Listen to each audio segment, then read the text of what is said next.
नाज़रीन अस्सलाम वालेकुम। मां आहियां हबीब बबर। वफ़ाक़ी हुकूमत परवेज़ मुशर्रफ केस में हाई कोर्ट इस्लामाबाद में दरख़्वास्त दाख़िल कई आहे त इहो फ़ैसिलो परवेज़ मुशर्रफ वारो जेको आहे उन खे फ़िलहालु रोकियो वञे। पंजाब जे वॾे वज़ीर उस्मान बुज़दार ॿिनि ॾींहंनि में अॼु ॿियो भेरो इमरान ख़ान वज़ीर आज़म इमरान ख़ान सां मुलाक़ात कई आहे। ॿिए तरफ़ शेख रशीद अहमद जेको आहे इहा दावा कई आहे त पीपल्स पार्टी जे को चेयरमैन अॻूणे सदर आसिफ़ ज़रदारी जूं 5 केसनि में प्ले बार्गिन बाबति ॻाल्हियूं हलनि पियूं। उन हवाले सां असां सां हींअर मौजूदु आहिनि इस्लामाबाद जा सीनियर साहब तारिक सियाल साहब। असां अचो त उन्हनि सां इन बारे में ॻाल्हि ॿोल कयूं। हाँ, ये कोर्ट से डिपेंड तो करे तो फैसलो ॿुधाए थी या उन्हनि जा ज़ाहिरी आर्गूमेंट थींदा। ॿियो त इहो आहे त हाणे जेका दरख़्वास्त हुकूमत दाख़िल कई आहे ज़ाहिरी आहे त उनजी टीम हिते ऑलरेडी माना मौजूदु आहे हिन हुकूमत में बि। ॾिसंदो त जेको कानून इंसाफ़ जो वज़ीर आहे उहो बि जेको आहे मुशर्रफ जो वकील हुयो ऐं हाणे ॿियो जेको असांजो जो अटॉर्नी जनरल आहे अनवर मंसूर उहो बि उनजी टीम में रहियो आहे। ऐं ॿियो एजाज शाह साहिब जी जेके तव्हां ॻाल्हि कई जेको वज़ीर दाख़िला आहे उहो बि इन्हनि सां कमु करे चुको आहे परवेज़ मुशर्रफ सां। त ज़ाहिरी आहे इहा मतिलबु हिकिड़ी मतिलबु उनजी ॿियो हिन हुकूमत खे बि परवेज़ मुशर्रफ जी कंटिन्यूटी चयो वञे पियो।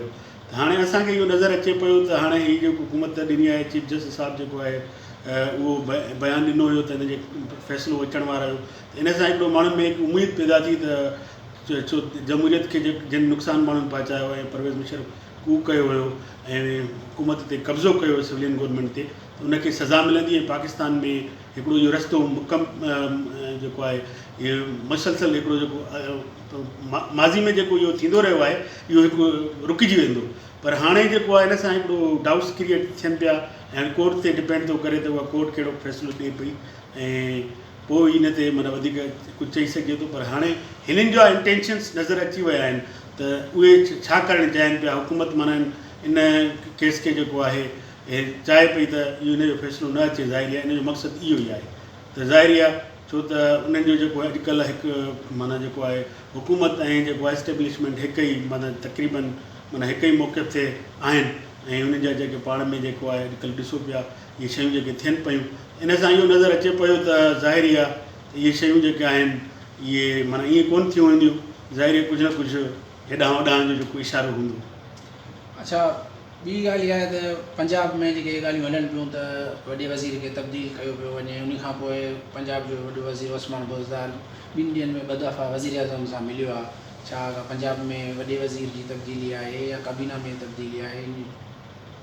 हा, इन्हनि जो मुख़्तलिफ़ जेको आहे वज़ीर आज़म इमरान ख़ान साहिब जूं जेके आहे पंजाब जी जेके ख़ासि आहिनि पंहिंजी पार्टीअ जा जेके आहिनि रहनुमा उन्हनि सां मुख़्तलिफ़ मीटिंग्स 2-3 ॾींहंनि में काफ़ी थी विया आहिनि। उन वज़ीर आला जेको आहे बुज़दार साहिब बि कुझु मीटिंग्स में शरीक रहियो आहे। ॿियूं बि मीटिंग्स मुख़्तलिफ़ थींदियूं रहनि पियूं ऐं उन में जेको आहे मुख़्तलिफ़ जेके उतां जा जेके छो त पंजाब जी जेका हुकूमत आहे उहा ई जेको आहे सेंटर में जेको आहे उनजो रोल हूंदो आहे।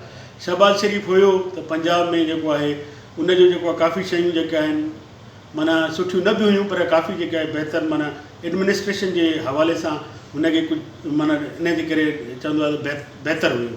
ऐं उन खां अॻु जेको आहे काफ़ लीग जी हुकूमत हुई त उन में परवेज़ इलाही जे हवाले सां बि चवंदा काफ़ी एक्टिव रहियो आहे।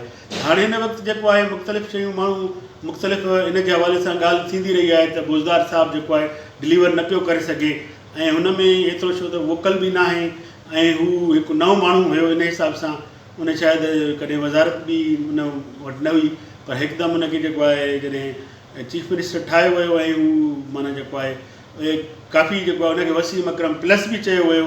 बहरहाल जेको आहे हू उन हिसाब सां डिलीवर पंजाब में जेको आहे न करे सघियो जंहिंजे करे हाणे काफ़ी जेके अंदरि लॉबिंग बि आहे पार्टी में। ज़ाहिरी आहे उन में हुन जे हवाले सां चयो वेंदो आहे त जहांगीर तरीन जेको आहे हुनखे जेको आहे उन चीफ मिनिस्टर करायो वियो।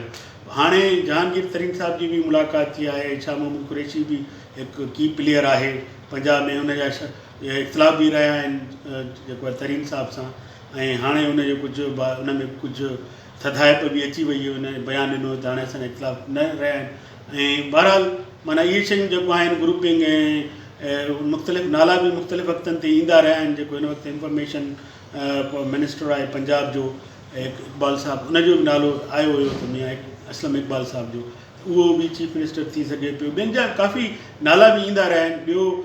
ॿियो बि मेन्यूअरिंग जेको आहे काफ लीग जे तरफ़ां बि थींदी रही आहे।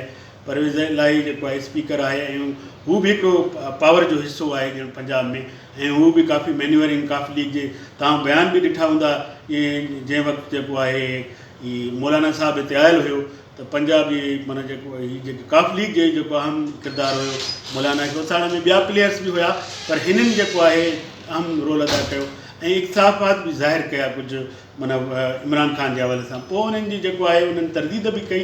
बहरहाल जेको आहे हिकिड़ी शइ नज़र अचे पई त उन्हनि जो बि अहम किरदारु आहे पंजाब जी हुकूमत में, ऐं हू एक्सपीरियंस प्लेयर आहे इन जे हवाले सां, सियासत जे हवाले सां। चौधरी बिरादरनि जो जेको आहे किरदारु हिन हुकूमत में बि काफ़ी जेको आहे कुझु रहियो आहे, ऐं कुझु हू चवनि पिया त असांजो कुझु शेयर असांखे वधीक। फॉरेन फंडिंग जो केस अॼुकल्ह तमामु वॾो हाईलाइट थिए पियो ऐं हुकूमत बि चयो आहे त जेका आहे मुख़ालिफ़ धुर जी पार्टियुनि जी बि जेका आहे उन्हनि जी बि जांच कई वञे अकाउंटनि जी, ऐं उन्हनि खे बि शामिलु कयो वञे। छा हीअ फॉरेन फंडिंग केस हुकूमत जे लाइ को ख़तरो आहे जंहिंजे लाइ मुख़ालिफ़ धुर जूं जेके पार्टियूं आहिनि उहे वॾियूं उमेदूं लॻाए वेठियूं आहिनि? हाँ, फंडिंग हीअ जेको आहे हाणे चीफ इलेक्शन कमिश्नर साहिबु जेको आहे उहो हाणे रिटायर थियण वारो आहे। उनखे हाणे तक़रीबन 2 हफ़्ता रहिया आहिनि, ऐं हीअ इन केस जो जेको आहे हाणे अपोज़िशन जो इहो मुतालबो आहे त हिन केस खे जेको आहे हिन चीफ इलेक्शन कमिश्नर साहिब जे दौर में ई जेको आहे हिन जो मसइले जो हल माना कॾहिं उन फ़ैसिलो अचे। पर हाणे हिननि वरी मुतालबो कयो आहे त अपोज़िशन जा जेके आहिनि केसिस, हिन केस खे काफ़ी टाइम थियो आहे। अकबर एस बाबर साहिबु जेको आहे उन PTI जो अहम माना रहियो आहे, माना लीडर रहियो आहे, ऐं हू असां ॾिठो आहे त हुनजो मीडिया मैनेज कंदो रहियो आहे। असां बि काफ़ी दफ़ा PTI खे कवर कंदा रहिया आहियूं। इन में मियां वाली थोरी 2002 जे इलेक्शन में असां विया हुआसीं, ऐं अकबर एस बाबर जेको आहे उनखे असां ॾिसंदासीं काफ़ी इमरान ख़ान सां गॾु रहंदो हुयो, ऐं हुनजी मीडिया मैनेजमेंट ऐं काफ़ी ॿियूं जेके शयूं हुयूं उनखे उन वक़्तु जंहिं वक़्त में कोई बि माना इमरान ख़ान सां तमामु घटि माण्हू हुया, उन वक़्तु हू जेको आहे हुनजो माना गॾु हुयो हिकिड़ो माना हुनजो अहम किरदारु रहियो आहे। उन ई केस कयो हुयो 2-3 साल अॻु में, ऐं उनखे काफ़ी उन मुतालबा बि कंदो रहियो आहे त हिन केस खे जेको आहे स्पीडी हलायो। ऐं हाणे जेको आहे थोरो कुझु अपोज़िशन जे तरफ़ां बि दबाव आहे, ऐं इन क़िस्म जूं ॻाल्हियूं अचनि पियूं। इहो जेको आहे फंडिंग में ज़ाहिर आहे काफ़ी शयूं PTI जे हवाले सां ईंदियूं रहियूं आहिनि, त हिननि जेको फंड्स वग़ैरह कलेक्ट कया आहिनि ॿाहिरनि मुल्कनि में हिननि खे मिलंदा रहिया आहिनि पार्टी खे, उन में काफ़ी जेको आहे मसइला आहिनि, ऐं उन्हनि मसइलनि खे जेको आहे उते माना ज़ाहिर आहे हुन वटि सॼा फाइल्स हुया ऐं हिकु रिकॉर्ड हुयो। इहो इशू हुकूमत जो इन हाउस तब्दीली जो कारण बणिजी थी सघे थो। घणियूं शयूं आहिनि। हाणे असां माना ॾिठो आहे पाकिस्तान जे सियासत में कुझु शयूं जेके आहिनि नज़र ईंदियूं आहिनि, कुझु शयूं जेके पोयां जेको आहे मूव कंदियूं आहिनि, ऐं उहे प्लेयर्स जेके हूंदा आहिनि हिन वक़्तु जेको आहे हाली त मामला जेके हलनि पिया। पर जेको असां ॾिठो आहे हाणे मौलाना साहिबु जेको वापसि वियो आहे उहो बि कुझु चयो वञे थो त उहो हीअं माना केसि न, मौलाना साहिबु जेको मुख़्तलिफ़ बयानु ॾींदो रहियो आहे त मां घणो कुझु हासिलु कयो आहे, त उन मां कुझु शयूं जेको आहे डाउट्स बि क्रिएट थियनि था, ऐं उन मां इहो बि लॻे थो त छा कुझु हुनखे अहिड़ी का यकीन दयानी कराई वई आहे इन हाउस तब्दीलीअ जी या का अहिड़ी शइ। छो त कुल इन खां ॾिठो हुयो त जेके हुकूमत जा इतिहादी धुरियूं आहिनि, तव्हां ॾिसो MKM खां वठी GDA ऐं जेके बि बलूचिस्तान जी जेको आहे बाब पार्टी जेका आहे, या जेको आहे जेको आहे अख्तर मेंगल साहिबु जिन बि काफ़ी माना हिन हिसाब सां जेको आहे इख़्तिलाफ़ ॾेखारिया विया। मियां नवाज़ शरीफ़ जी बीमारी जो जेको इशू आहे उन ते बि जेको आहे इन्हनि पंहिंजो मौक़िफ़ हिकिड़ो अलॻि मौक़िफ़ रखियो, ऐं हुननि जेको आहे हुकूमत जो जेको मौक़िफ़ हुयो उन्हनि सां इख़्तिलाफ़ रखियो। उन में इमरान ख़ान जी पोज़ीशन जेका आहे एज़ अ वज़ीर प्राइम मिनिस्टर काफ़ी कमज़ोर नज़र आई। उन खां पोइ इमरान ख़ान जेको आहे वरी साॻी जेको आहे लैंग्वेज जेको अपोज़िशन में यूज़ कंदो ऐं मुख़्तलिफ़ वक़्तनि ते इस्तेमालु कंदो रहियो इमरान ख़ान। उन जेको अपोज़िशन जी जेको आहे पार्टियुनि खे उन्हनि जी लीडरशिप खे हिकिड़ो निशानो मौलाना साहिब खे बि ठाहियो, बिलावल जे हवाले सां उन जेको आहे उनजूं नक़लूं कयूं, या नवाज़ शरीफ़ जी बीमारी जे हवाले सां उन जेको आहे डाउट्स क्रिएट कया। ज़ाहिरी आहे हिकिड़ी तव्हां पाण ई जेका हिकिड़ी तव्हांजी जेको आहे हुकूमत जी जेको आहे वज़ीर हुई उहा उन सिहत जी वज़ीर आहे, उन जा बयान यास्मीन साहिबा जेका पंजाब जी मिनिस्टर आहे उन जा बयान आहिनि। हू पाण डॉक्टर बि आहे, उन बि चयो त नवाज़ शरीफ़ साहिब जी जेको आहे तबियत सही न आहे, या मेडिकल बोर्ड ठाहियो वियो बाक़ाइदा, उहो माना हुननि माना उन जे हवाले सां उनखे काफ़ी कंट्रोवर्शियल कयो वियो। त माना इहे शयूं जेके आहिनि त इमरान ख़ान माना हिन नज़र अचनि पियूं त इमरान ख़ान जेको आहे अंदरां कुझु परेशानियूं हुनखे अंदरि आहिनि ज़ाहिर।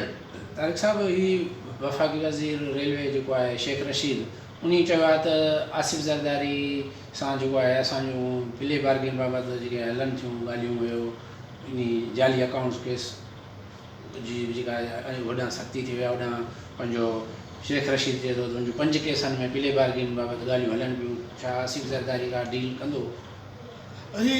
शेख रशीद साहब मुख़्तलिफ़ वक़्तनि में मुख़्तलिफ़ ॻाल्हियूं कंदो रहियो आहे, उन में काफ़ी कुझु सही बि थींदियूं आहिनि, पर अक्सर करे ॻाल्हियूं हुन जूं जेके हूंदियूं आहिनि हवा में बि हूंदियूं आहिनि। उहो शेख रशीद साहब जेको आहे हमेशह जेको आहे मीडिया में इन थियण जे लाइ, छो त हू जेको आहे वज़ीर इत्तलात में समाज जो वज़ीर बि रहियो आहे, 2-3 दफ़ा रहियो आहे, ऐं हू जेको आहे मीडिया में इन थियण जे लाइ बि हिते काफ़ी बयानु ॾींदा आहिनि। पर हल इहो आहे त कुझु हिननि खे कुझु जेके माण्हू आहिनि जेके पीपल्स पार्टीअ सां वाॻियल आहिनि या उन्हनि सां कमु कंदा आहिनि ज़रदारी साहिब सां, उन्हनि कुझु माण्हुनि जेको आहे कुझु पैसा वग़ैरह जेको आहे प्ले बार्गेनिंग वग़ैरह उन्हनि कई आहे। आसिफ़ ज़रदारी जेकॾहिं पाण प्ले बार्गेनिंग कंदो त उनजी पॉलिटिक्स ख़तमु थी वेंदी हमेशह। ज़ाहिरी आहे हाणे हू पाण ईअं त न कंदो, ज़ाहिरी आहे उन्हनि जा ॿिया जेके आहिनि कुझु माण्हू कुझु उहे करे सघनि था, कोई उन्हनि जा मुख़्तलिफ़ रीज़न थी सघनि था। बाक़ी जेको आहे पाण हू कीअं कंदो, हाणे नवाज़ शरीफ़ जे लाइ जीअं डाउट्स थियनि था त नवाज़ शरीफ़ हाणे ॿाहिरि हली वियो, वापसि न ईंदो, जेकॾहिं नवाज़ शरीफ़ वापसि न ईंदो त उनजी पॉलिटिक्स ख़तमु थी वेंदी। ज़ाहिरी आहे पोइ उन्हनि जे हवाले सां माण्हुनि खे डाउट्स क्रिएट थींदा, ऐं सियासतदान कॾहिं बि हाणे माना अहिड़े क़िस्म जो क़दम नथो खणी सघे त प्ले बार्गेनिंग कंदो, माना हू तस्लीम कंदो त मां हीअ माना जेको आहे करप्शन कयो आहे।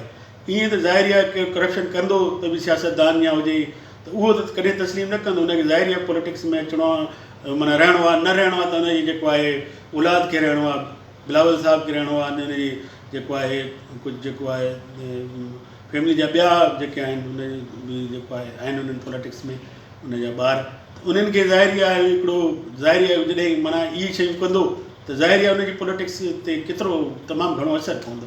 त हू मूंखे को नज़र नथो अचे त हू डायरेक्टली पाण जेको आहे कोई प्ले बार्गेनिंग कंदो, शायदि उनखे को रिलीफ मिले बीमारीअ जे हवाले सां।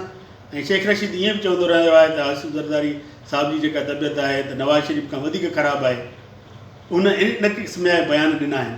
त बहरहाल अंदरि कुझु शयूं हलनि बि अथियूं, बहरहाल हिन जो इहो आहे त शायदि रिलीफ कोई मिली वञे उन्हनि खे, हू कोशिशि बि कनि पिया, ऐं उन्हनि जे हिसाब सां कोई दरख़्वास्त बि जेको आहे कोर्ट वग़ैरह में ॾिनी हुई, उहो थी सघे थो उन्हनि खे कोई रिलीफ मिले। बाक़ी डायरेक्टली प्ले बार्गेनिंग मूंखे नथो लॻे त को कंदो आसिफ़ ज़रदारी। महिरबानी तारिक साहब जी। नाज़रीन, तव्हां तारिक साहब जूं ॻाल्हियूं ॿुधियूं, वरी ॿिए प्रोग्राम में मिलंदासीं। उनखां अॻु असांजो हीउ चैनल सब्सक्राइब करणु न विसारियो।